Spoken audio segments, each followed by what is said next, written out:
নমস্কার বন্ধুরা, আমার কিছু আজকে কাঁথা ও আসন, টেবিল ক্লথ এগুলো দেখাবো।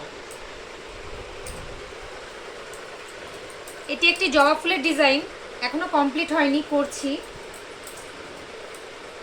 এটি একটি ট্রে ক্লথ, এখানে একটি কবিতাও লেখা রয়েছে।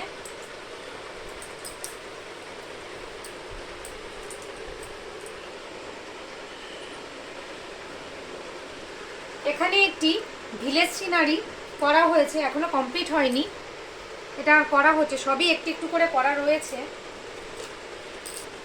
এটি একটি বালিশের কভার, এখানে একটু হাতের কাজ করা হয়েছে। এটি একটি বাচ্চাদের নকশি কাঁথা,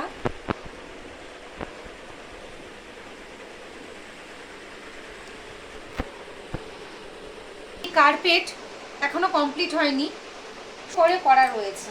একটি আসন আমার মায়ের হাতের করা, এটাও আপনাদেরকে দেখালাম। এটিও আরেকটি আসন আমার মায়ের হাতের করা। এটি একটি টিয়া পাখি, যেখানে সুতোর কাজ করা হয়েছে, এটিকে বাঁধানো হয়েছে। টাটা।